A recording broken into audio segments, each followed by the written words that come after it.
Arena. Big non-conference December game between two storied programs that have met twice in the last 2 years already. This will be meeting number 3. UCLA and Cincinnati. Adam Amin, John Thompson III. Why does this game have so much impact in December to these coaches? Well, it has impact because come March, the selection committee will look at this game. In some respects, maybe proceeding. In other respects, maybe whether you get in or not. It's a big game. And the tip won by the Bruins. Both UCLA and Cincinnati coming off losses. UCLA at home to Belmont. Cincinnati on the road at Mississippi State. Jalen Hands runs the point for UCLA. Chris Wilkes, their leading scorer, gets UCLA on the board. Yes, he does. Chris Wilkes, who is outstanding at moving without the ball.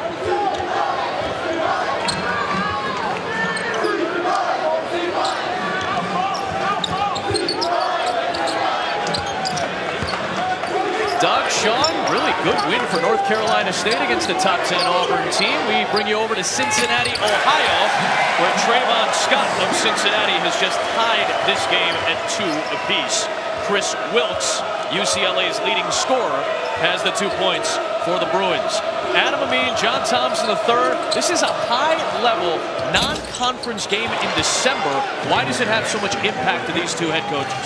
Well, for a lot of different reasons. One, because they're both coming off losses, and you don't want to start league play with a losing streak. But just as important, this is a game that the selection committee will look at come March. They'll look at as it relates to whether you should get in or not, or seeding.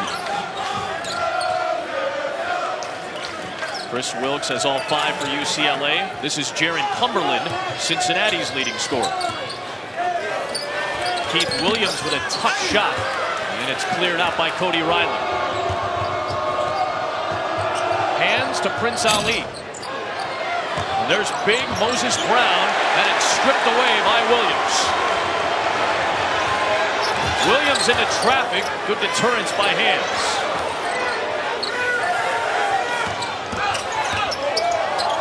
Cumberland, the hesitation, finds Williams. Back to Cumberland for 3.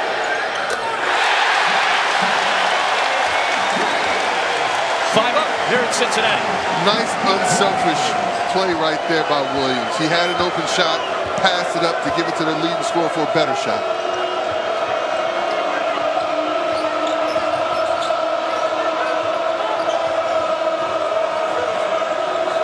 Hands, who leads the Pac-12 in assists this year, looking for one to Ali, and gets it. I tell you what, this first couple of minutes is not going like Coach Cronin wants it to. UCLA is getting too many easy, open shots. That's something that usually does not happen against the Cincinnati team. Cincinnati considered to be one of the best defensive teams in the country over the better part of the last few seasons. Cumberland on the angle knocks it down. Both he and Wilkes each have 5. They're the leading scorers for these two teams. Good job by Trayvon Scott to knock it out of bounds. They'll stay with UCLA. Give me something to look for as we play these 40 minutes between these two teams, Coach. Well, you know, I think UCLA has to find a way to score in ways other than in their half-court offense. Can they get some transition baskets? Can they get second shots? Over 40 minutes, it's hard to win a game just scoring in the half-court against Cincinnati. And for Cincinnati, they need to make it an ugly game. You know, there's nothing about their coach that's pretty. There's nothing about the way he wants to play that's pretty. They have to junk it up. They have to dominate the boards, which they've done in years past. But Cincinnati wants to make a game that the basketball purists don't like. Just make it ugly. Mick Cronin told us that directly. We got to win ugly. At times, they have won ugly this year as part of a 9-2 start. Cody Riley. He gets rejected by Ali El-Soseme, but he's strong in the offensive glass, and the putback is there. And that's something that's key for UCLA. They're one of the best offensive rebounding teams in the country. Cincinnati's one of the best rebounding teams in the country. Yep. If UCLA can create baskets and points for themselves off the offensive boards, that's going to be key tonight. Cumberland tried to set up the 3 for Scott. Too tall for even the 7'1" Moses Brown. Last touch by the Bearcats. Yeah, it might have been a little too high for Moses, but you see how fast that big fella got down the court. I mean, he's a gazelle. Moses Brown, 7'1", 245-pound true freshman who's averaging nearly 10 rebounds a game. One of the best offensive rebounders in the country, 4 per game. Yeah, you know, I think that 7'1", that measurement might have been taken when he first got to campus. Yeah. I think the young fella's still growing. He's got a wingspan about 7.5 feet.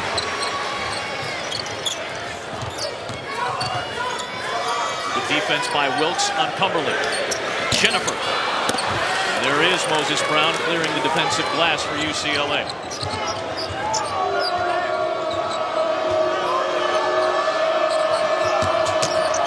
Riley banging his way inside, countered and a foul. Slithering in for the 2. A 5-point UCLA lead in the 6th meeting all time. 2 great programs with storied history. Robertson, Alcindor, Wooden, and Walton. Think about the names that have graced these 2 jerseys. Kenyon Martin. Bob Huggins is in the house tonight. Nick Van Exel in there too.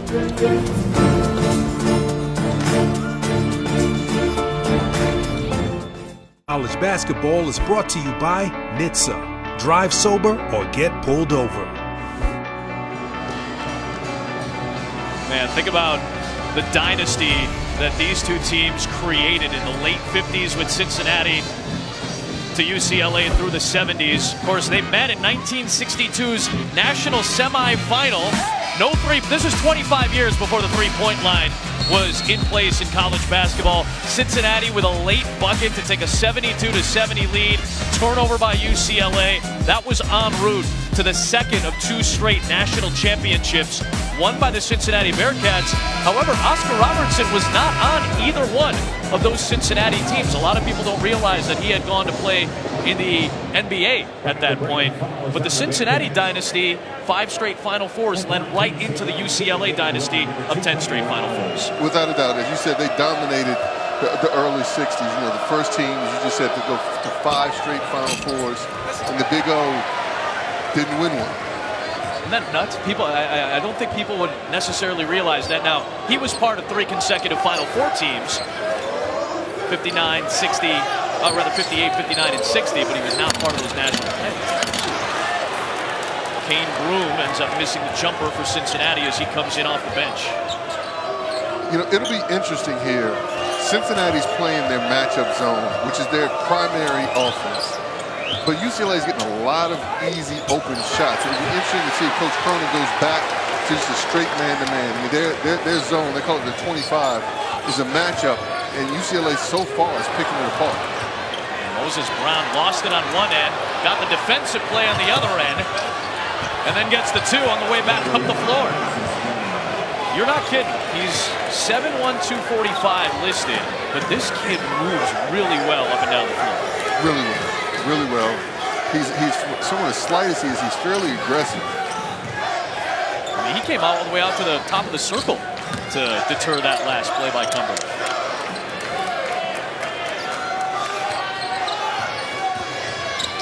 The hesitation by Broom, dumps it off for Nasir Brooks, who gets it in over the outstretched arm of Brown.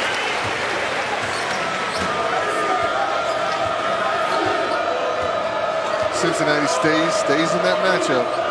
UCLA is running the man-to-man sets here. Just a lot of motion, a lot of cutting. How complex is this offense to you with such a young team for UCLA? As it's a traveling violation against Brown. Yeah, you know, I don't think it's complex at all. I think what they try to do against the zone, you know, a lot of people go to a lot of on balls. What they're trying to do is get it in the middle and just start cutting and moving. There's a lot of movement to their zone offense. It's very similar to a lot of man-to-man offenses, which is why Cincinnati's having trouble with it. There's multiple moving pieces at one time. And I don't think it's scripted. I think they're just playing basketball. Offensive rebound by Rashawn Fredericks. There's Broom. There's a teardrop over Brown, but Brown clears.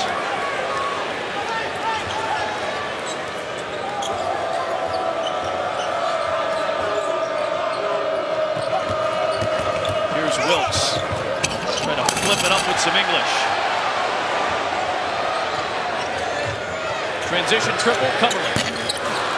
Got his own miss, went right into the body of Brown, who got 2 blocks in a row. How about Moses Brown? Big fella. Look at him filling the lane here. Hands hits the three in transition. UCLA is rolling early. You see a little bit of Moses' energy right there. Yeah. You know, blocks one shot, lands, comes down, blocks another one, deflects another one, and now all of a sudden his teammates are off on a fast break. Good setup by Cumberland to Fredericks, who has not shot the three ball well. This is his first year at Cincinnati, but he drills that one to cut it to 5.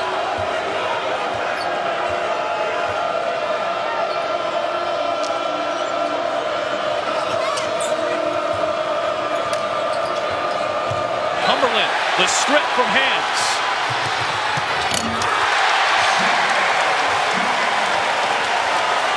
Hands just got a little careless right there.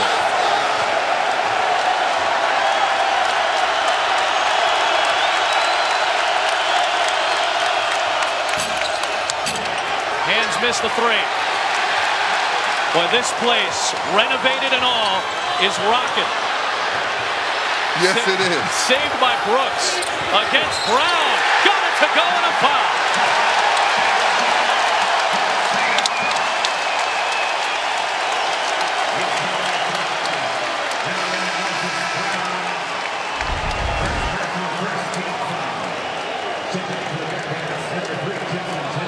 Right here, you see Brooks. You go towards the shot blocker. You don't go away from him. He puts his body right in Moses Brown. It's hard for Moses to react right there. And then the crowd's all of a sudden in the game.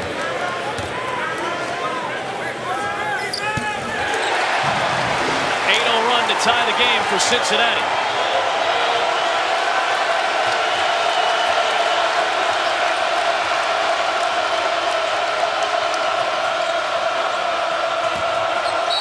A double team on Brown and a foul. Called by Terry Oglesby.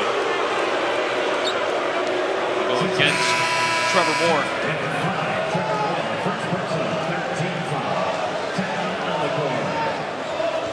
Step aside. UCLA had a 17-9 lead. Cincinnati with a nice push to tie it.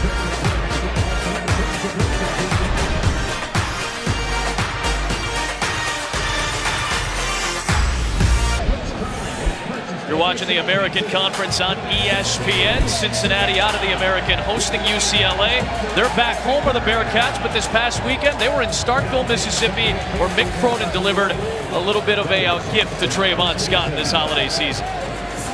Welcome everybody to today's graduation, December 15, 2018. My assistant, Nasir Brooks, professor of mean and nasty in the paint. I will be standing in for the Honorable Dr. Neville Pinto, doing my best to present today's degree to Mr. Trayvon Scott.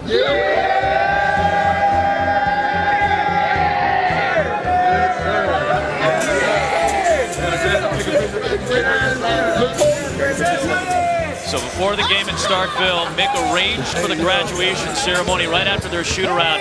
Congratulations to Trayvon Scott. 3.5 years to finish his degree in interdisciplinary studies, and now he's got a chance in the second semester to go to classes for his master's degree.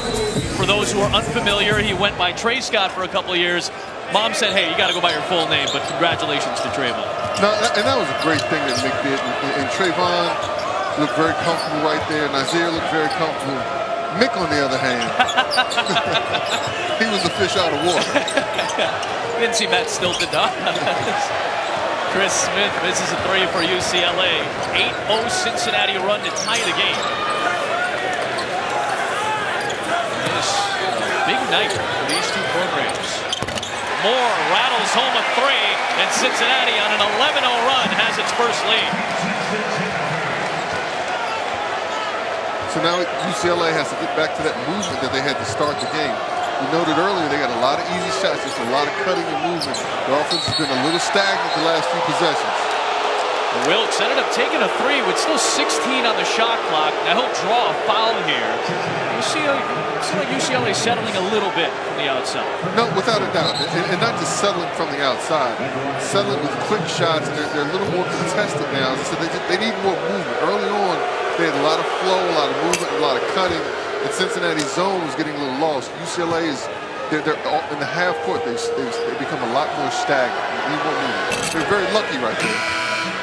Now let's see if this is a spot where they can improve, because they were absolutely dreadful against Belmont on Saturday. One of the worst free throw shooting teams in the entire country. They went 9 of 24 the other night. How about Williams going the length of the floor? Well, you can't have that. I mean, you can't have the missed foul shot, which in 2 seconds turns into an uncontested dunk. Well, that's contact up above the shoulders by Wilkes. He'll get tagged with the offensive foul, being watched by Fredericks.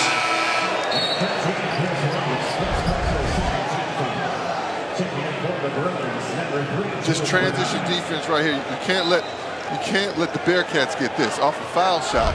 You see Williams, one pass, easy dunk. What did Mick Cronin tell us today? We gotta run. We gotta run. He's been trying to emphasize that more and more to a strong defensive team. Patience by Nasir Brooks, and Cincinnati continues this excellent run.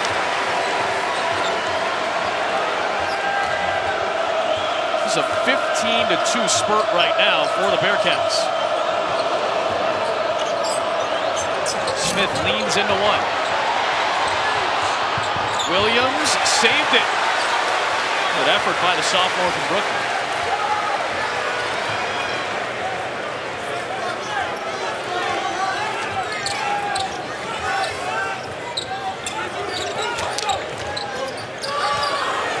Brooks. It's an easier matchup against Jalen Hill than it is for Moses Brown. No, and I don't know whether the matchup matters right now. Brooks, yeah. We saw in that clip, the graduation clip,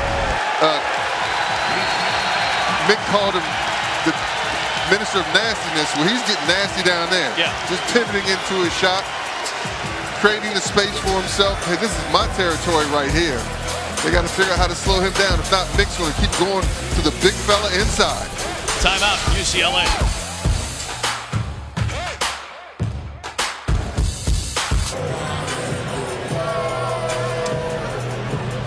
Cincinnati trailed 17-9 early. They've got the 7-point lead halfway through the first half.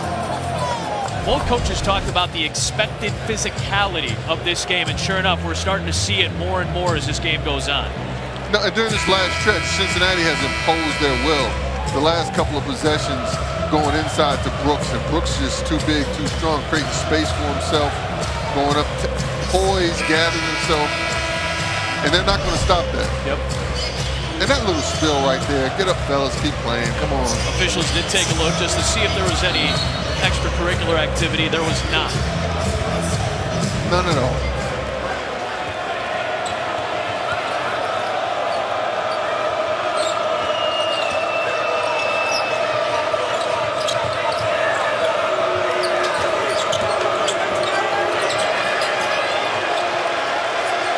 Smith was in trouble. Jalen Hands, one of the best playmakers in the Pac-12, taking it himself.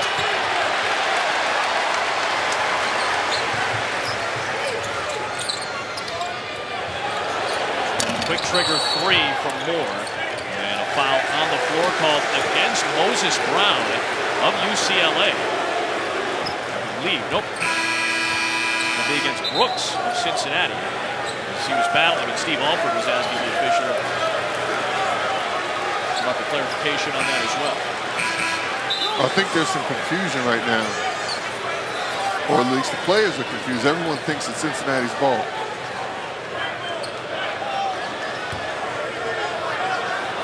Yeah, they called a foul on Brooks, so it should be UCLA ball. And I think some of the players were thinking there may have been a foul on Brown as well. And Mick Cronin just realized it as well. Don't expect that to slow down anytime. paint area tonight is going to be one of attrition. Yeah, and Brooks' foul situation is key for Cincinnati. I mean, he's fouled out of 3 games already this year. They need him in there. Took him off the floor for the time being. Not yet, he's still out there. Now on the interior, contact and a foul. And right on cue, foul on Brooks. Yep, that's 2 on Brooks.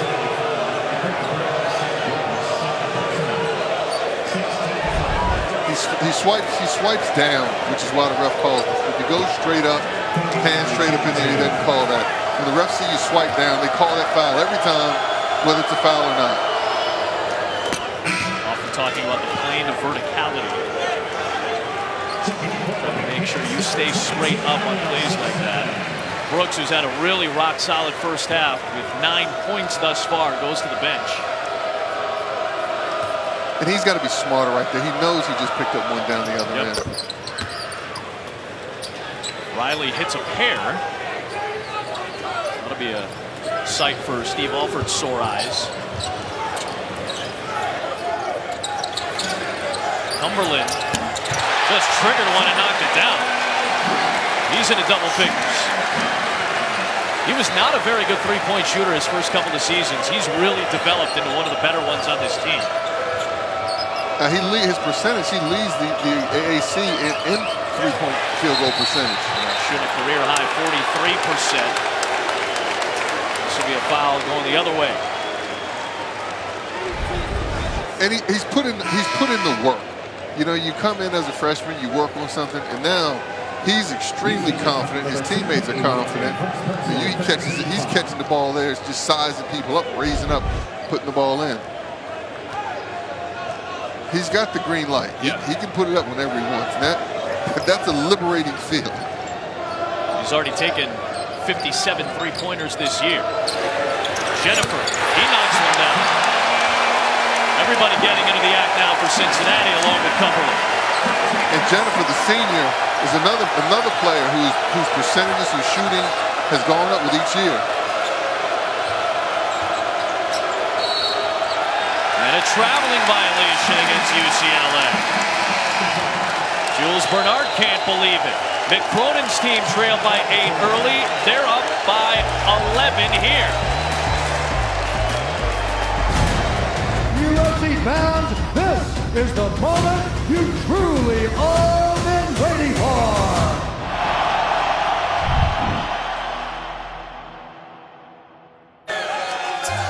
As you breathlessly heard, Duke is really good. By the way, Texas Tech is off to a fantastic start under Chris Beard again this year. Big matchup from Madison Square Garden tomorrow night, ESPN 2, 7 Eastern. Bob Wischusen and Dick Vitale and Holly Rowe will tell you all about the projected #1 pick in next year's NBA draft. How about the block Zion Williamson had the other night against Princeton, averaging 29 plus a couple of steals and a couple of blocks, numbers that nobody in college basketball has put up over the last 3 decades. It's still early in his freshman year, but he's changing the game. I mean, he's a special player that just doesn't come along too often. I mean, you look at the company that he's in right now. Lionel Simmons, David Robinson, Ron Harper, Reggie Lewis, just in terms of his stats. And this young man can do it all. Mid-'80s is when they started to record steals and blocks as major statistics. So in that time, better than 3 decades, those are the only guys that have averaged those numbers for a full season. Pretty sweet company. Yeah, man. Call here against David Singleton of UCLA. Well, Zion's #1 in a lot of mock drafts. RJ Barrett's #2. A bunch of NBA scouts are here tonight to watch a bunch of these UCLA players. These are really talented underclassmen that had opportunities to leave last year and go to the NBA. A couple of them got invited to the Combine. This is an important year for Steve Alford because he may not have some of these guys in the season. Yeah, and you know, the way things work out, I mean, this is a very young team. They're all freshmen and sophomores, you know, with the exception of Ali just about. But the way things are now, a lot of these young guys think that they're ready and go. So who knows what's going to happen with a lot of the freshmen and sophomores on UCLA's team right now. Singleton lost it. Hands rescued it. Good bounce pass by Riley. And denied at the rim is Kenneth Nwuba. How about Trayvon Scott elevating with Nwuba upstairs? Hey, Cincinnati basketball, they almost get a turnover out front with the quick hands and then not clean it up at the rim by Scott. Everything's going to be contested against these Bearcats. Williams gets the friendly roll at home. And that was a very good pass by Scott. Yep. He's down on the block, 2 feet from the basket, double team, makes a winning play, a winning pass out for the three.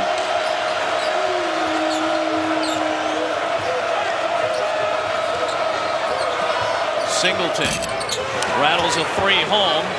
He's a true freshman out of Los Angeles. That stems the tide for this young UCLA group. There have been moments this year, and Steve Alford will tell you, where UCLA has looked very young. Last couple of games against Notre Dame and Belmont, pretty good examples of that. No, correct. They are very young. They looked it. But they're talented. They just got to figure out weather the storm a little bit. Good strip by Williams in transition. But it will be a foul called on Keith Williams. Cincinnati basketball is about hustle. Trayvon Scott hustled on the last few trips. Hustle, making it dirty. You look there, Scott's, nothing's going to be easy. Nothing's going to be easy at the rim regardless of who's in there. And then also they're sharing the game. They're moving the ball around. Scott has it inside, he kicks it out, wide open three.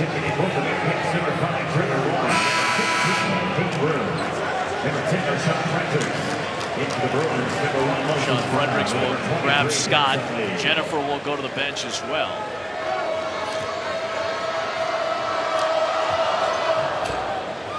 Wilkes knocks down both free throws for UCLA.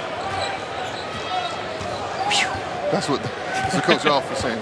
Listen, Steve Alford was an 89.8% free throw shooter in his day at Indiana. It pains him when his team misses free throws. They're shooting 75% tonight. Well, pains him, and you also know that every secret, everything that his father showed him, he's showing these guys. It just hasn't paid off yet. Alielso Seme with the two for Cincinnati. How about that lob for Brown? Just couldn't corral it cleanly. And he ends up with a tie-up with Fredericks. Fredericks thought he got fouled. It will be Cincinnati ball in the possession area. Moses thought it was a foul also.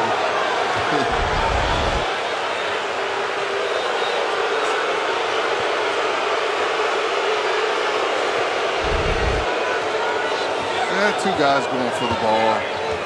Let's play ball. Does it probably impact your vision because Moses Brown is just such a big dude? Does that have anything to do with it? No, not at all. Okay. Oh man, UCLA had cleared, but Wilkes stepped on the baseline. You know, I said earlier that Cincinnati wants to make this game ugly. And they're succeeding. Oh, there have been some ugly moments in this one, man. They are succeeding. This is beautiful Cincinnati basketball. UCLA with 8 giveaways already. A lot of traffic for Trevor Moore to try to force that shot. Defense by the Bruins. But this is what Cincinnati wants. Force UCLA to score against their set half-court defense.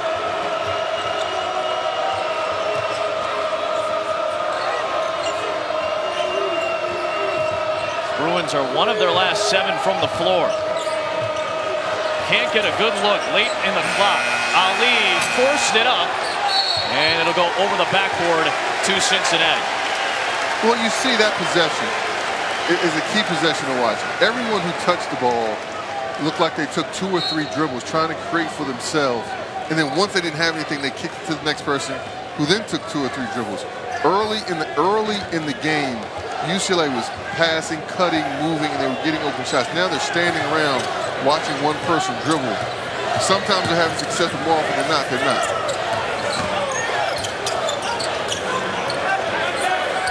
From the Cumberland resets. Cumberland against Brown with the left hand. And once again, you see Moses is a shot blocker. Again, you saw what Cumberland did, what Brooks did earlier. You go to the shot blocker's body. He didn't go away from it. He took it right to his chest, which made it harder for Moses to block that shot.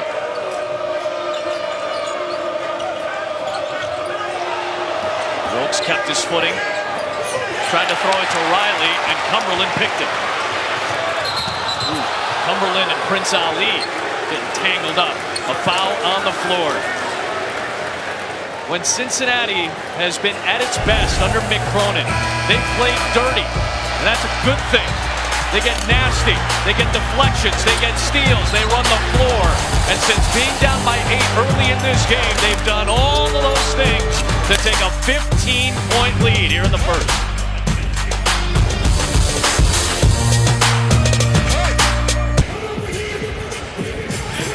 You know what the opposite of ugly is? Those sweaters. Well done, Jay and Seth. Cotter, I'm very disappointed. Coach Greenberg, I have to get one of those. Have to get one of those. You can get it on his. You can get it on. By the way, I'm not joking. Go to Seth Greenberg's Instagram, and from there's a link to an Etsy page that has this Notorious B.I.G. Christmas sweater. I'm not kidding you with that. All right, I know what I'm doing at halftime. Yeah, that's our halftime goal is to buy JT3 his Notorious B.I.G. Christmas sweater. That's a sentence I did not expect to say when I woke up this morning. What the guys were talking about is what you pointed out. Cincinnati trying to ugly up the game. That's been the case over the last 10 minutes of game time.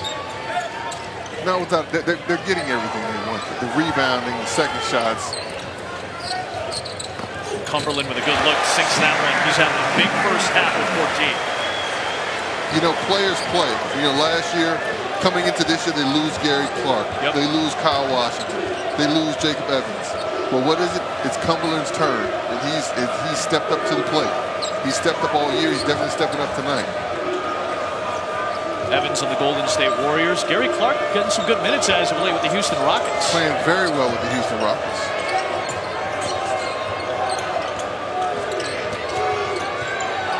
His hands, the kick to Ali. A great look, just couldn't sink it. Riley clears the offensive rebound. Ali taking the contact, puts it in. Well, let me just tell you this, and we know this after watching the first 18 minutes of this game. If you're going in the paint, you better be ready to take that contact. Yeah. Don't go in there expecting to get a call. Don't go in there expecting to be free and open. You're going to get hit.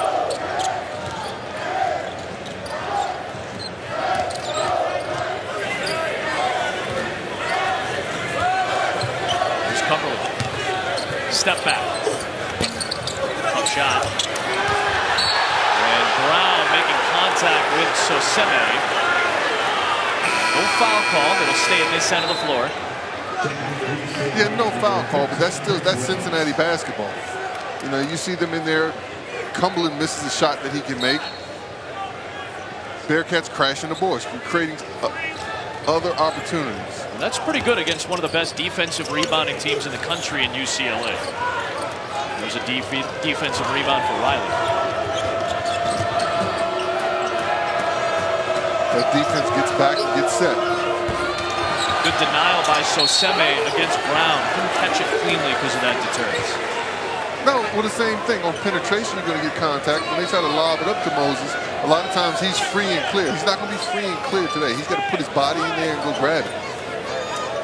Moses' numbers have dropped off as of late. What do you attribute to that to more than anything else? Well, I think other teams are paying more attention to him. Sure. Because the freshman, he comes out of the box and starts off like gangbusters.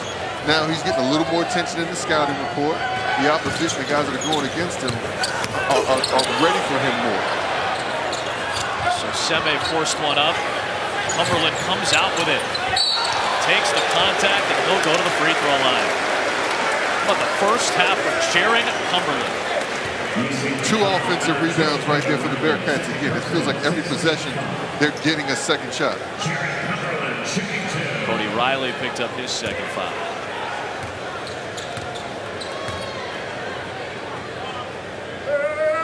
If you're an American Conference fan. South Florida Bulls trying to bust out of that funk. Remember, they had the 7-0 start this year.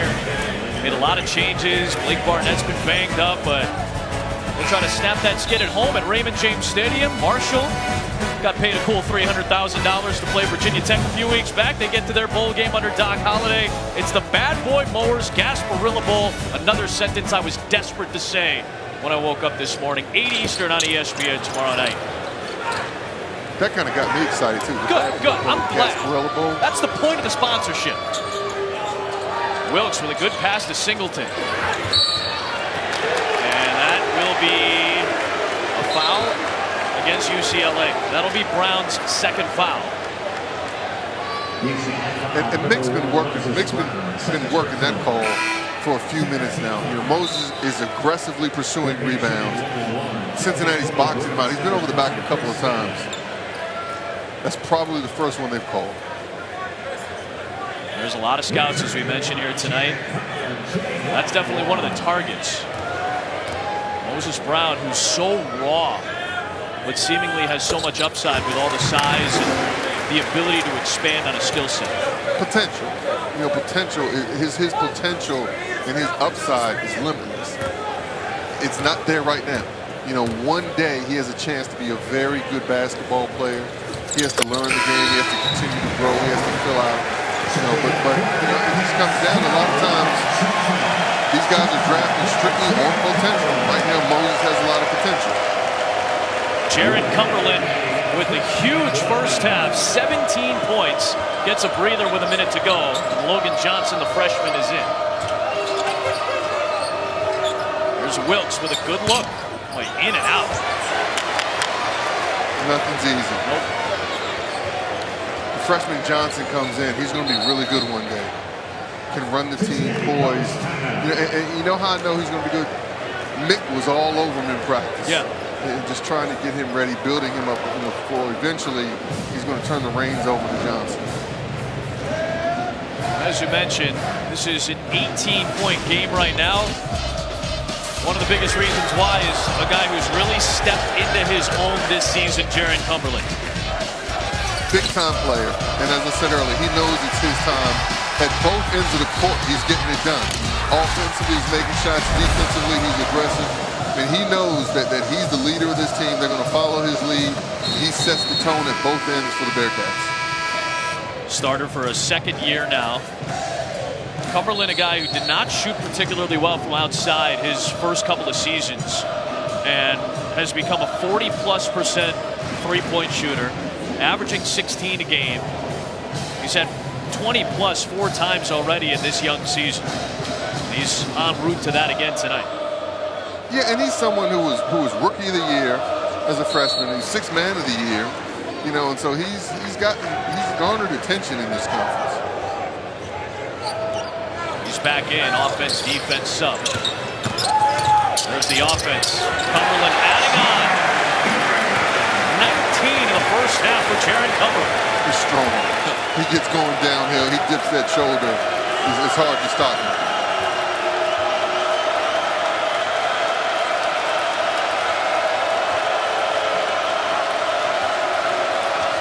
Final seconds. Hands. Offensive foul. Fredericks took the charge. And that's been the epitome of this half. No, it has. And that's something that Cincinnati knows is coming. Hands, dribbles, he gives a little hesitation. He goes left more often than right. They're sitting on that. They're waiting for that outside the charge line. That's an easy call for the officials. Fredericks takes the charge and comes out. Johnson back in for the final possession.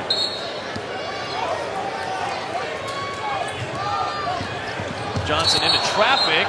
Good defense by Singleton. Johnson lost it, and there's still time for the Bruins. Yeah, there's still time. Bruins got a little lucky right there. Johnson's going to come right back out. Fredericks will come in for him.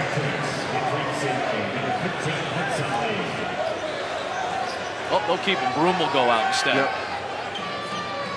And they're going to go straight man-to-man for this last possession, Cincinnati.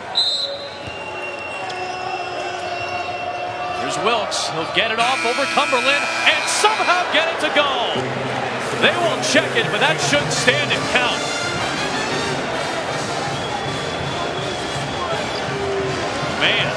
Man, you talk man. You got Cincinnati that dominates the first half, and because of this shot right here, he catches it. No question, that's good. That was off the top of the glass. Kissed it with a kiss. Cumberland in good position, but I tell you what, he's catching an earful when they get back in the locker room right now. Coach Cronin forgot about the rest of the first half. What a 28-point swing. A lot of it had to do with Cincinnati's defense. E-Trade halftime report coming up. Potter, where's the sweater? Jay, Seth, great work, guys.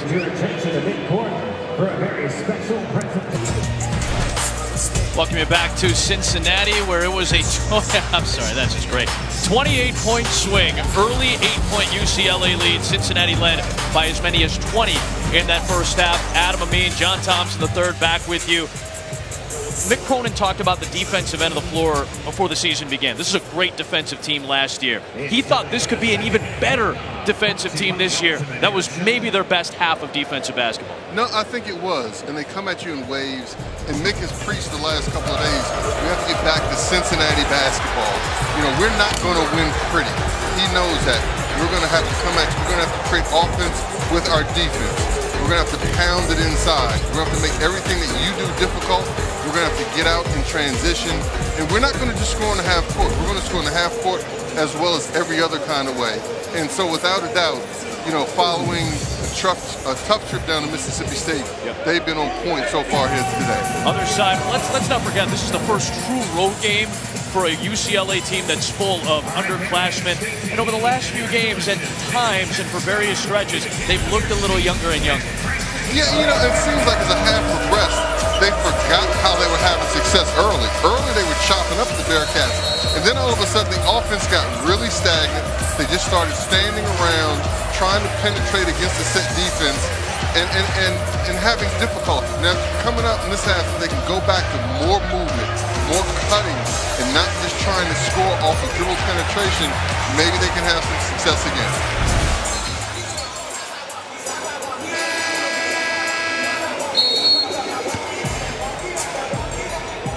UCLA starts the second half with the ball.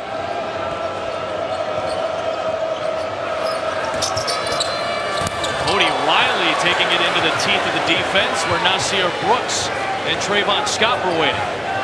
Yeah, and he's playing for the foul right there. I mean, the refs aren't calling that foul in this game. You got to go in there knowing you're going to get hit. We said that several times in the first half, and try to make the basket. There is Brooks.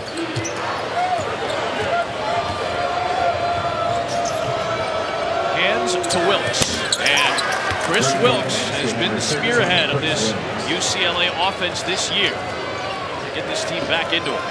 And that's what they need to do. So they get a nice little transition basket. Now they fall back to their zone, which is much different than Cincinnati's zone. UCLA's zone is more of a traditional zone, where Cincinnati's is more of a matchup. So you see Coach Alford kind of switch things up a little bit here. Let's try something different. Brooks cleans up the miss. Jennifer for three. He knocks that down. But whether it's a man or a zone, Cincinnati's crashing the boards. I mean, you look in the first half, the rebound difference is 21 to 13. They start off getting an offensive rebound right here to start the second half. There is Wilkes. And to get rid of it in traffic at the last moment. Jump stop by Prince Ali. And there's Big Moses Brown throwing it down. Almost an accidental pass by Ali right there. Whatever it takes to get some movement.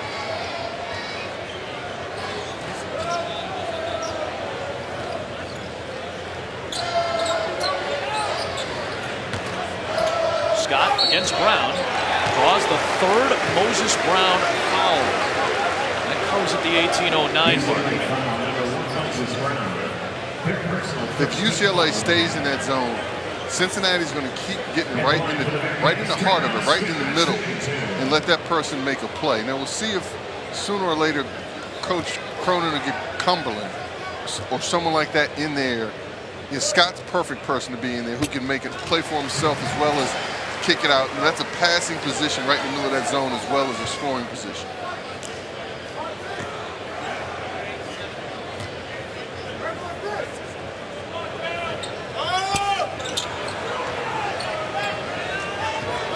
Scott splits.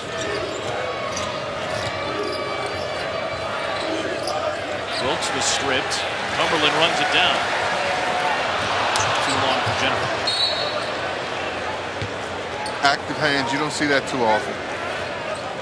Active hands led to a careless turnover on the part of Cincinnati. Cincinnati, who only had 2 turnovers the entire first half.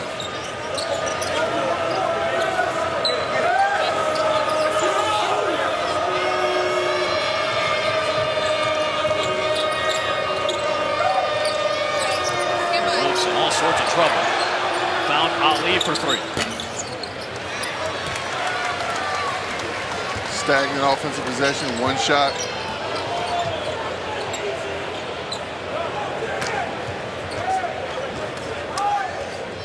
You know, if UCLA can find a way to get a little rhythm offensively, this zone is slowed, if nothing else, slowed Cincinnati down a little bit. But there again, you see Cincinnati is going to get the ball right in the middle of the zone and then make a play out of that.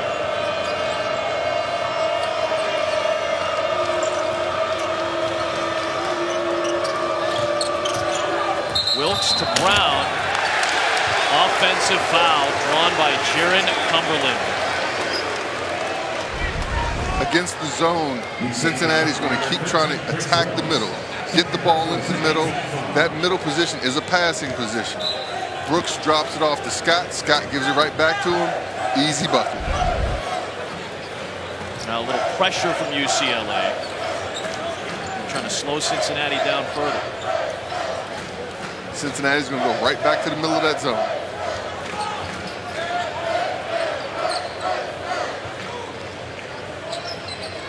Right to the middle. Passing position. Out to Williams. It's a simple game. Just like you drew it up. It's a simple game. Now the Bearcats, after going 3 of 14 against Mississippi State from 3, are 8 of 14 tonight. Wilkes comes back and answers. He's already got a pair of triples here in the second. Coach Cronin's not going to stand for that much longer. Back into the middle. They're going to keep attacking the middle of that zone. They're getting easy, uncontested shots every trip down the court. Moses Brown denied.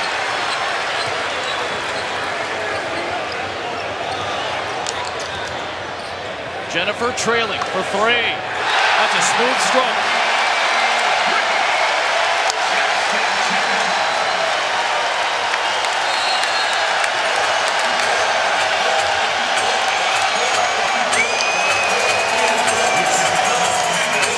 UCLA calls a timeout. Cincinnati up 23. Chris Cotter, UConn women haven't lost this year. They're in trouble against Oklahoma.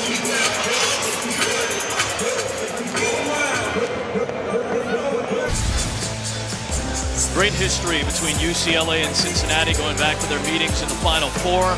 Some of the great historic names: Robertson, Alcindor, John Wooden, Bill Walton. All part of the rich tapestry of these two stellar programs that have combined for 13 national titles. And a familiar face with Kenyon Martin and Nick Van Exel. Bob Huggins is in the house tonight at halftime. He, along with Ed Jucker and George Smith, the representatives for their families, all honored at halftime as the 3 coaches that have taken Cincinnati to the Final Four. Bob, nice enough to join us courtside. Obviously the head coach of West Virginia. New building, old memories, I would imagine, walking into this place and being honored at halftime, Coach. It's like a different place. Yeah. They've done an unbelievable job with the place. It's this is a great arena. I mean, they've just done an unbelievable job. It's not what it was when I was here, and actually, I had a hard time getting stools in the locker room when I was here, JT. You know, and then now all of a sudden we got all this. It's great. It's great. It's great for Mick. You know, I want to say this. I'm going to go left a little bit. And I have to say this, Coach, because you're sitting here. A lot of times people talk about the best dressed coaches in college basketball. you're never mentioned. And I think people need to start recognizing just how quietly you one of the smoothest coaches in basketball. Now, just because when you're on the sidelines, you don't always show it. Listen, but when you get a chance to step out, Coach. I'm going to tell you something. So I think it's up in that suite up there is the Champions Club. And so they've got Coach Jucker and Coach Smith. And they were great. Unbelievable. Juck won 2 national championships and runner-up in another one. But I'm looking at they got these poles up there for them, you know what I mean? Right. And I'm looking at their poles and my poles. JT, I should have went in the movies. I know, Coach. I mean, I'm telling you what, you look up there now, I was a good-looking dude now. I'll tell you, Brad Pitt, who? Listen, you guys weren't kidding, though, about the slickness, all right? I think the fans deserve to see this. We're going to go to break, and we're going to show you the kicks going to break because I think America deserves to see them. Well, Those are the kicks. I think they were great. More with Bob Huggins on the other side. 1-877-CATS TICKS or visit yourbearcats.com. Cincinnati on top by 20 on a night where they honor Ed Jucker and George Smith and, of course, Bob Huggins as well, the 3 coaches to take the Cincinnati Bearcats to the Final Four. Coach Huggins nice enough to join us courtside. I know you know this guy very well. The down and dirty Big East matchups that you guys coached against each other in. It really wasn't dirty. It wasn't dirty. Was it that dirty? a good way. No, it wasn't dirty. It really wasn't dirty. But I don't know how many teams today can play by those standards. Mixed team is trying to live up to it. We scored. In the Big East Championship, we scored. Deshaun Butler scores. He could have traveled, maybe. Huh? You think? What? He could have, but he didn't call it. And then they outlet it, come down. I got the big guy in to kind of like, fake like we're going to throw it. It's one of those deals where you say, hey, listen, we're going to throw it to you. And then say, go get a drink of water, get ready. And you tell the other 4, if you throw it to them, you're never going to play again. And then he makes the play of the game, really, when he redirects your guy coming down the floor, misses the layup. Yeah, I mean, so I come in peace. We come here to praise you, and you want to bring up that Big East, game.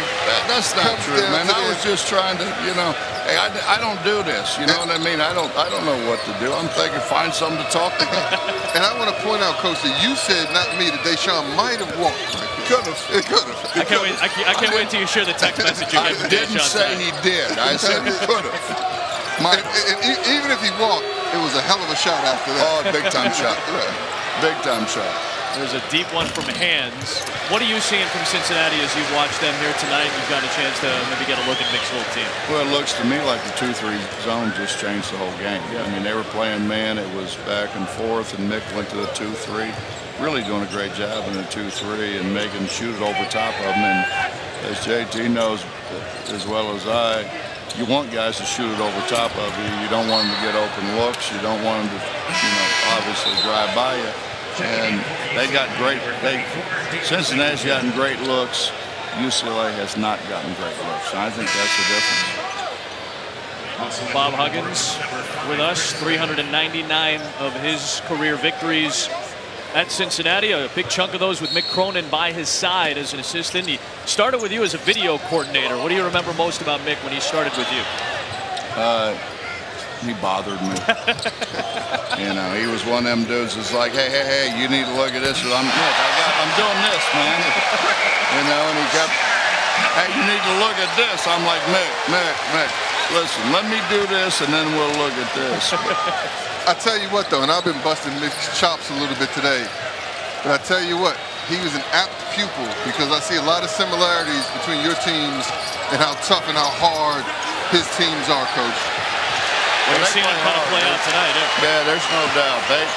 They play hard. They've played hard since he's taken over, and they're really good defensively. They are as good a half-court defensive team as anybody's going to play against. Let me ask you something. Over on the other side with Steve Alford, who you know pretty well as well. This is a really young group that he has. How are you coaching a young team? They're in a tough atmosphere tonight. It's been a rocky night. What are you trying to teach a young team as they get older as the season goes on? Well, I'm having a hard time getting around how good Steve looks in the suit. See, You know, now, I mean, now you're thinking about it. When are you going to bust that out in your next game? No, I mean, seriously, look at him. I mean, the guy looks great in his suit. He looks like well, not quite as good, but almost as good as I looked in those pictures up there I was talking about. You can rock a sport coat. I think it's a fresh take for a lot of folks. Then I got a double-breasted deal on today. Yeah, with the it was just for you guys. Yeah, it was for JT, so I did it. Gold-plated buttons, too, which I love. Yeah. Coach, we really appreciate the time, as always. Best of luck on pleasure. Saturday as you guys pick it up again. Your old protege has a big lead tonight by 25 points. Bob Huggins, Mick Cronin, probably connected, maybe more so than Bob wants to admit, for the rest of their lives and careers. There's Mick and Bob going all the way back. Great night to be a decades. Bearcat. Yep. It's Enjoy a great it, man. night to be a Bearcat. Thanks for being with us. First time Texas Tech and Duke are going to square up, and it happens to be a big-time matchup at Madison Square Garden. Those Duke freshmen obviously getting a lot of the headlines, and rightfully so, as if you haven't heard about it already. But that's going to be a fun matchup against that hard-nosed Texas Tech team. The freshmen have been the headliners so far this season, Coach. Yeah, they have been. And you know, every game you say, oh, we're going to see how they're going to respond. Now, how they're going to respond when they go against that hard-nosed Texas Tech team. You know, I think this group that Coach K has assembled is so talented and so in sync with each other. I mean, there seems to be no tension whatsoever. They're playing for each other, and it's been fun to watch.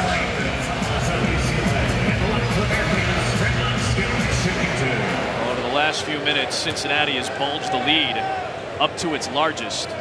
Now sitting at 26 as Trayvon Scott hits the free throw. This might be the Cincinnati's most complete performance thus far. Still 12 minutes to play, but this might be the most complete game they've put together so far this year. No, it is without a doubt. And I think that, you know, the loss they had to Mississippi State, you know, gave Coach Cronin a chance to harp on a few things. You know, I was at practice yesterday, and it was as intense of a practice as I've seen this year, and I've seen quite a few. Yep. And he's all over them, and you see the fruits of it. You see the attention to detail. You see the hardness. I mean, he doesn't mind letting them know. They know who they are. You know, and I've said earlier, starting early in this broadcast, that they want to win ugly. Well, he preaches that. He lets them know we're going to win by making the hustle plays. We're going to win by rebounding. We're going to win by being the first to the floor. If it just comes down to executing half-court offense, well, that's not who we are. We're going to win by making the other team feel us, and they're making UCLA feel them right now. What are the things you do to counteract what Cincinnati's done? If you're such a young group like UCLA in this type of environment, which has been ruckus from the start, I mean, what are you trying to preach to counteract everything that's happened tonight? We'll have more possessions like that. I mean, it was good communication on defense. They get a shot clock violation. You know, I think it's key for the young guys to keep plugging, to keep fighting. Obviously, this is not their night. But look, okay, let's execute. Let's see if we can have a couple of good possessions. Let's see if we can have some movement. Let's see if we can get some second shots. Forget what's happened. Let's play this last 10-30 on out. UCLA's got another big game coming up this weekend. They'll have a shot at Ohio State, which is sitting in the top 15. The Buckeyes came into this place, beat Cincinnati to open up the season. That'll be a neutral site game in Chicago between UCLA and Ohio State on Saturday. Yeah, it will. And UCLA's fan base and their alumni are pretty strong in the Chicago area. So hopefully they'll come out. It won't be as one-sided, possibly as tonight is, as it relates to the fan support. You know, and they just have to regroup. They have to regroup. Obviously, a tough loss against Belmont the other day. You know, unless things change here, this is going to end up being, at the end of the night, a rough night for them. Yep. You know, but as a young group, there's a lot of learning that they can do and that they need to continue to do. See what's coming up for them. They'll open up Pac-12 play against Stanford. Got to go to Oregon in January. Oregon off to a solid start. Ole has been one of the headliners in the Pac-12, averaging better than 20 a game already. Williams muscling it in, and a foul. Wow.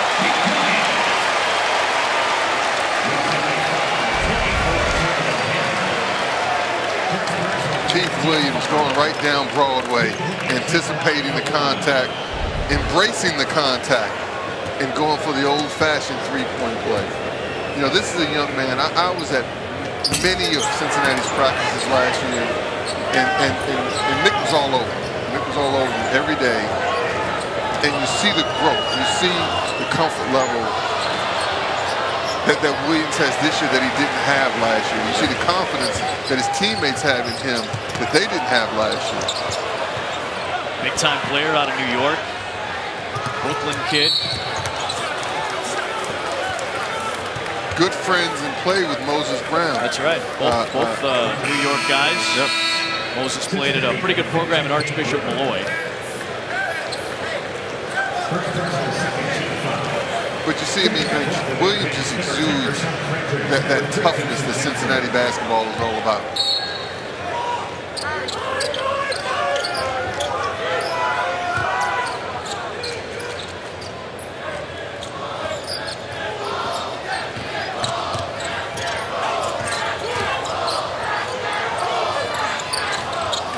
By Jules Bernard. That was good patience in there, way to pivot, used his jump stop right there. He did something that his teammates have not been doing. You get in there and you got to be patient. You're going to get hit. Good fake the other way.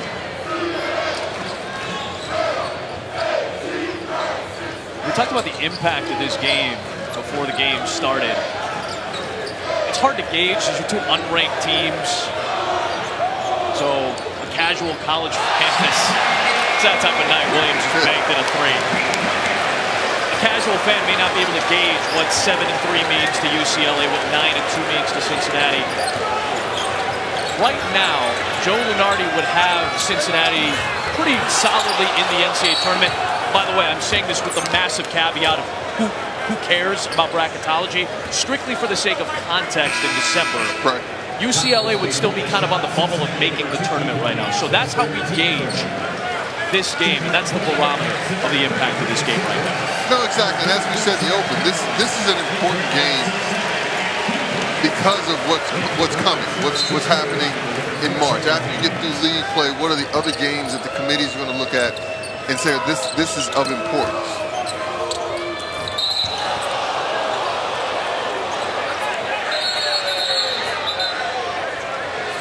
Guys getting a little chippy.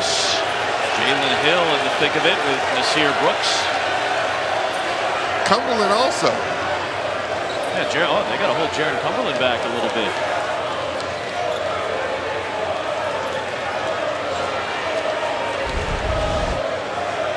Cumberland grabbing his nose as he goes back to the bench. A little inadvertent contact right there.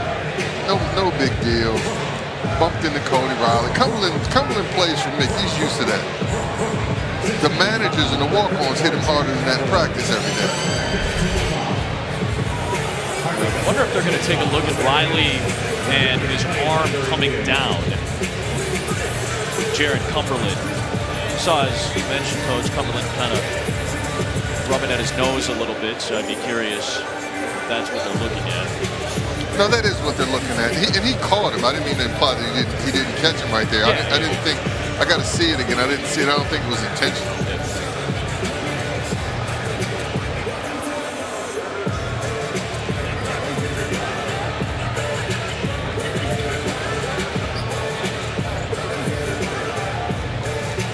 They're two tough dudes, man. Riley and Cumberland.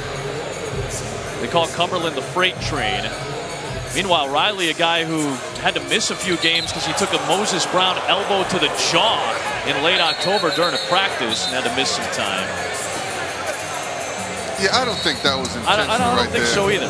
I think that was more incidental than anything else. And I'm sure Cumberland had a little bit of purpose with throwing a little shoulder in there, but nothing. Yeah, but I don't think there's anything worthy of an extra foul call. No, not at all. That's okay too. Keith Kimball coming over, letting us know it's just a common foul. Yeah. You catch me, I'm gonna give you a little bump. No big deal. Let's play ball.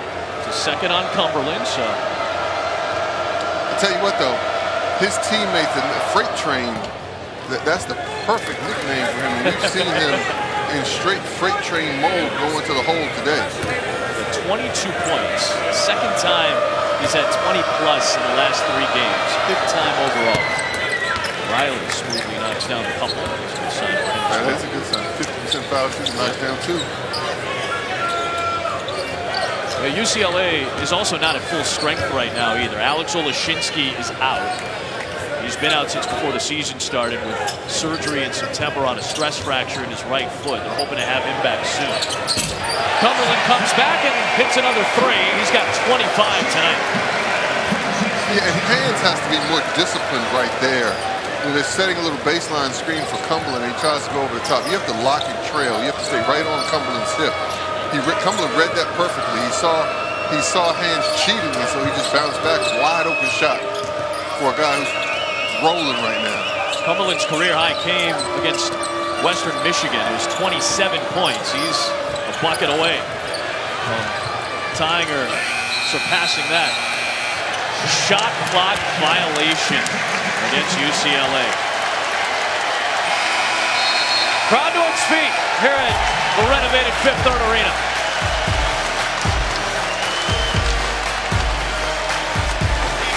Be a nice win on Cincinnati's resume.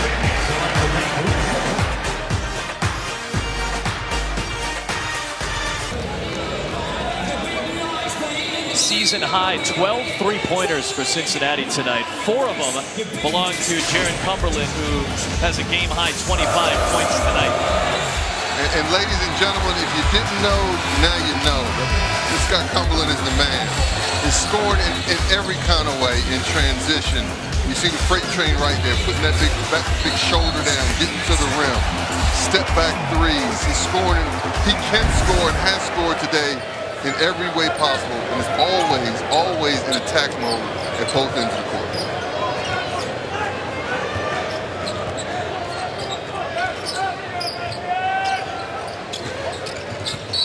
Cumberland in traffic. Foul called against UCLA. Jules Bernard. The American Conference had UCF at the top of its preseason poll. Obviously, they return a lot of talent, a lot of depth this year. Taco Fall at 7'6". BJ Taylor had a 35-point game last week. Great guard for UCF. Right behind them, Cincinnati. And then Houston and Memphis. Those are a couple other teams that feel like have a lot of momentum going. I know Memphis lost the other night in that in-state rivalry matchup to Tennessee, but we saw Penny Hardaway and kind of how he's getting everybody riled up in Memphis, excited for him. Houston's undefeated so far this year. Yeah, and also 2 other teams I think you have to look at is Connecticut and also Temple, who both are playing well right now. And so, you know, league play hasn't started yet. You know, we coming out of the preseason, you know, we had UCF, Houston, UCF, Cincinnati, and Houston. Yep. You know, but there, as things are going on here, this conference, I think, is showing that the basketball in this conference is outstanding, and they're going to be a force to be reckoned with on the national scene. And this is without Wichita State being what we've known Wichita State to be. They lost a ton of talent from last year's team. Well, as you said, Wichita State lost, you know, I believe like their first, literally their first unit, yeah. Not just like their first 8 players. The entire starting lineup basically gone, plus 2 or 3 guys off the bench that made huge impacts at both ends last year. Correct. And Penny's Memphis team is still probably a year or so Sure. away. You know, obviously the great recruiting class he has coming in, led by Wiseman. Well, I think it's just going to be the Pied Piper. And what I mean by that, I think a lot of more top recruits are going to end up down in Memphis following him. And so a lot of local Tennessee kids you think will want to stick around? Without a doubt. But I don't think they're going to be restricted to that. I think he's going to do a good job on recruiting on a national scale as well. Jennifer hoists one up. Meanwhile, UCLA, like Cincinnati, picked second in its preseason conference poll. Prince Ali will go to the free throw line. Oregon was picked to win, and then UCLA was second right behind them, their highest preseason ranking in 4 years. And you know, this might sound crazy, but UCLA has to remember that. These young guys have to remember that. I mean, it's a difficult stretch right now when you look at a heartbreaking loss to Belmont at home. You look at how this game is playing out, and you know, you have to go back and remember, hey, we're still pretty good. You know, we have to get better. we have to play better. We have to perform better. But conference play has not started yet. Right. And so there's no need to panic right now. There's no need to just go crazy right now. It's a lot of season. The most important part of the season, the conference part of the season, hasn't started yet. I always look at the year, broken down into 3 parts. You have what I would call the preseason, and that's everything leading up to conference play. Then you have conference play. Then you have your conference tournament.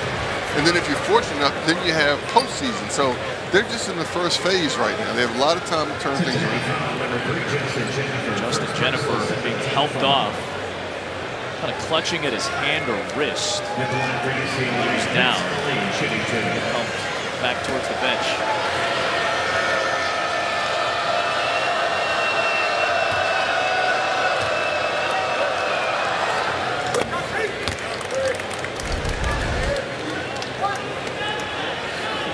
Exactly what happened as he tried to draw the charge.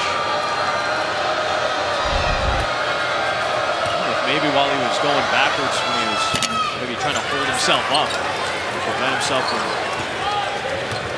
taking a deep shot on the fall to the ground. It's hard to tell, but he got himself back, got in a pretty good position. And one thing you have to say about Jennifer, where 11 games. This is the 12th. This is 12th game into the season. Cincinnati, yep. He has 6 turnovers. A starting point guard plays big minutes, has a ball in his hands most of the time, has 6 turnovers on the season. Yep. That's unbelievable. His second best assist to turnover ratio in the country behind Jalen Harris of Arkansas.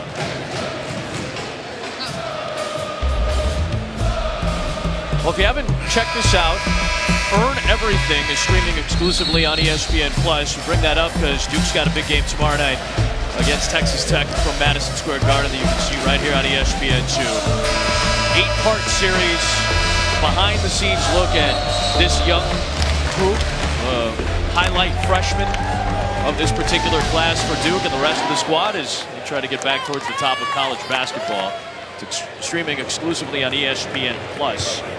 Top 3 recruiting classes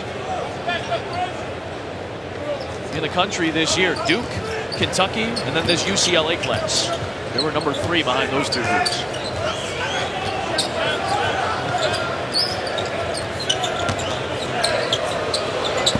Williams missed it.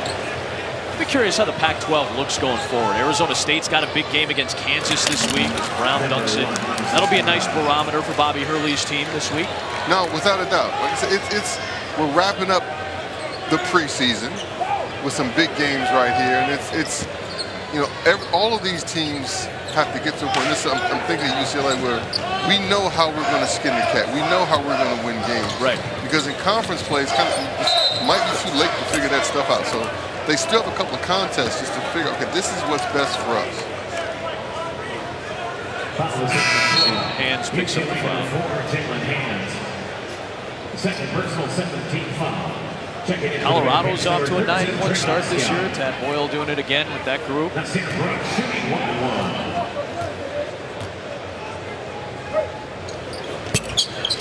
very curious to see, and I know it's still a long ways away, but a few months from now, what's the situation going to look like for the Pac-12 in terms of their NCAA tournament hopes? Very curious to see how it plays out this year. No, and obviously the preseason up until now, it hasn't gone as well as they would have liked it to. But like I keep saying, there's still a lot of season left. Yep. Been some notable losses. In fact, there was an American Conference win over the Pac-12 when Houston, one of its wins, they knocked off Oregon. But some interesting losses here as well. UCLA coming off the loss to Belmont. By the way, it's no slight against Belmont. Rick Bird's a heck of a college basketball coach. Washington State has had some interesting losses. Utah lost to Hawaii. That's been a great start. Not a great start to the Pac-12 for their non-conference. No, and let me just say this about that UCLA-Belmont game. Coach Bird, Rick Bird at Belmont, is one of the best coaches in the country, period. Yes. Period. And that program is an outstanding program, and they have been year in and year out. And so, to the casual fan, you may look at and say, wow, who is Belmont? But to people that know anything about basketball, you know Belmont. You know how tough they are. You know how well they execute. And you know Coach Bird is going to have his team prepared and ready in any game against any opponent in any year. Moses Brown just picked up his 4th foul. Sear Brooks will head to the bench. 14.6 rebound, 3 assists affair for Nasir Brooks. And what did Mick say about him? The professor of nastiness or something? And meanness. Nastiness and meanness in the paint. That's what it's going to be from here on out. I'm going to call you that, professor of meanness and nastiness. No, that's not Sear. We're going to leave it with him for the rest of the year. That's what I'm calling Oh, wait, him. I'm supposed to call you Mr. Thompson the rest of the night, like all those folks have all night long coming up to you asking for photos. You can put a sir on it. Sir. Are you saying you want me to call you Sir Mr. Thompson? No, Mr. Thompson, sir. I like the honor. Hands, nice wraparound to Brown. Hands has had a great start to his year, too. We were talking about Jennifer and the great assist numbers. Jalen Hands has had a rock-solid start to his year with better than 70 assists in the first 11 games. How about Williams? Off good ball movement. That's the way you attack the press. If UCLA is going to press, you got to rotate back a little faster than that. Inside of 4 to play. He's missed the 3. That's what 7'1" will do for you. Moses Brown extending. No, and I like how aggressive Moses Sure. is. I mean, he's attacking the ball. I almost feel like that's something you can't teach a freshman. He's got to have the want to be aggressive and to take contact and to absorb all those things in the trenches. No, exactly, and especially against a team like this where you know they're coming at you. You know they're going to meet you with every box out. It's not, this Cincinnati team is not an easy team to do that against. Cincinnati ready to wrap this one up. We will too on the other side of this break.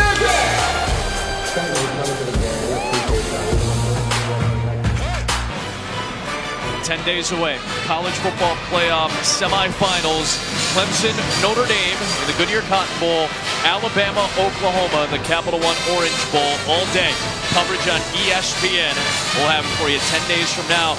By the way, if you want to really get primed for the college football playoff, tune into ESPN Sports Center with our man SVP. Kawhi Leonard, his impact on the NBA best record for the Raptors as they took on the Pacers tonight. And SVP will get you primed with Notre Dame head coach Brian Kelly and give you an update on Tua Tagovailoa and that ankle injury that he's been nursing since the SEC championship game. All that on ESPN pretty much right about now. Top of the hour hitting us, and SVP will take you home. Cumberland, the game high 25 tonight. Keith Williams with a career high 19. And all Cincinnati after the early UCLA spurt tonight, Coach. Yeah, and you have to feel good. Mick will never say this, but you have to feel good at how his team has responded, how they've improved. And it's great to see Cumberland and Williams feeling good about themselves as we head towards conference play.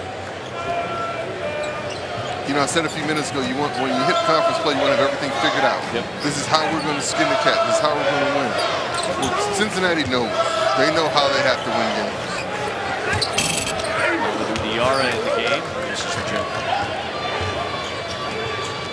I don't think it's any surprise that Cincinnati's biggest successes have come starting at the defensive end of the floor. Logan Johnson taking the contact. Now, let's not forget about the offense. It was one of Mick Cronin's better offensive teams last year as well. Maybe one of his most complete teams. But he coaches this team hard, and we've seen that over the course of his career. We've seen that tonight as well. You can really have fun just watching Mick over there. You know, but we know he worked for Coach. We know he worked for Huggy. So he comes by it honestly. And practice is just the same. It's entertaining.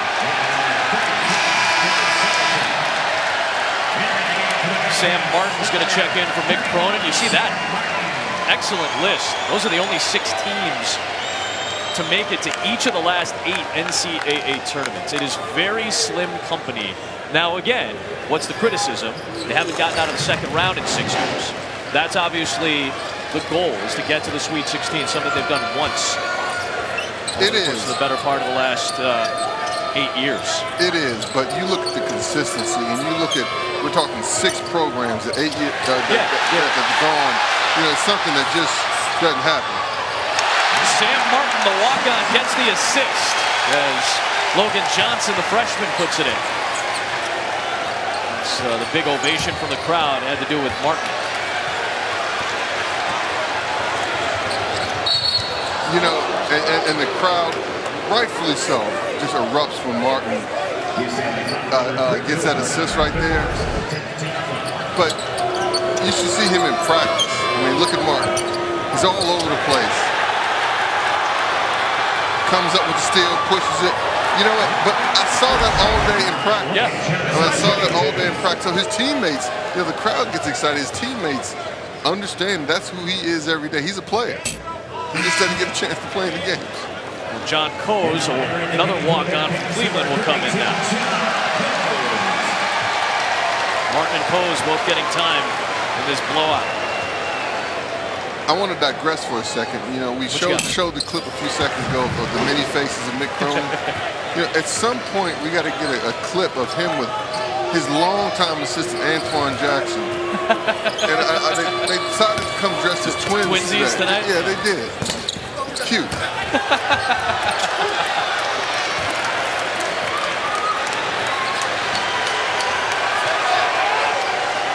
They both went gray suit, red tie tonight. Yeah.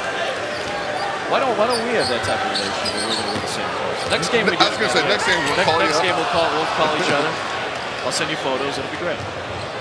Look at Martin. Yep. Look at Martin. Right in the thick of it. How much satisfaction does that give you when you get to put one of your walk-ons in and he gets some opportunities? You see the twins sitting on the bench there. That's so cute. I give Antoine the win though because he had the tie bar. I give him the win tonight. I like the tie bar. The tie bar gives him a few points, but you see that sitting 2 seats over? Yeah. Just because Mick's 2 seats over, I'm giving it to Mick. I got you. It's a big difference. Yeah. You know what the best shoes though tonight? Oh, Bob Huggins. No doubt. He still had to represent the Mountaineers. They're off to a tough start this year, by the way, 6-4. They'll back at it on Saturday this week. And that double-breasted blue blazer was that's right. underappreciated also. He's very excited about that. Fredericks, just a 3. I was asking, you were talking about Martin and Coase, and I mean, how happy does that make you as a coach when they get their time and they get a little bit of run at the end of the game? How does that make you feel when they get rewarded? Now, you know what has impressed me in this minute and a half that they've been in. So they're getting their time, but you can't tell the difference in how they're going about their business than how Jennifer went about his business, than how Cumberland went about his business. They're not out there, oh, this is happy fun time. They're executing, they're communicating, they're playing just as hard, they're making the game just as ugly, that beautiful Cincinnati ugly, as when the starters are out there. And as a coach, that's what you appreciate, that it's not just fun and games time when the guys that don't play as much, because they understand the expectations, the execution level execution on them is the same as the guys that are out there when the score is 0-0.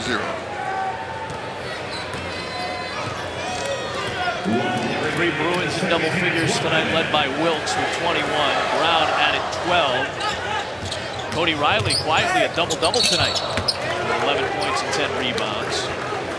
And Jalen Hands had 12 assists, a career high tonight. Wow. How about that? And what looked like some rocky moments, and understandably so, Hands continues to be one of the better playmaking point guards in the country.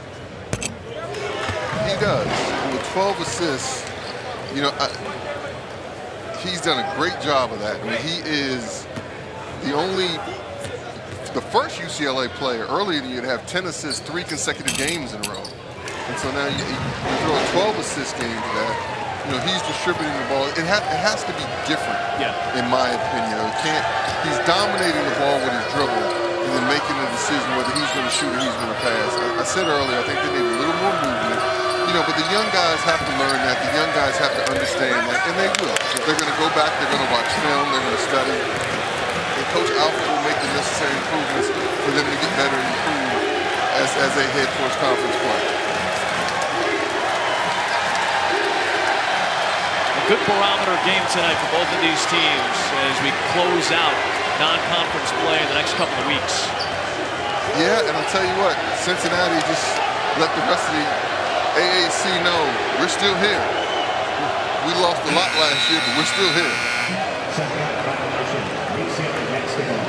UCLA's got Ohio State in Chicago this weekend. It'll be another nice test for the Bruins here in the Midwest. First trip for UCLA in its history to Cincinnati to play the Bearcats. Two teams that have played some physical games. Mick Cronin and Steve Alford, golf buddies and good friends. It's all Cincinnati though tonight, led by Jared Cumberland, 25 points.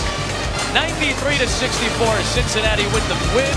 For John Thompson III, I'm Adam Amin saying so long from Cincinnati. You can log on to ESPN, the app, or watch ESPN to watch the replay of this game. NFL Live.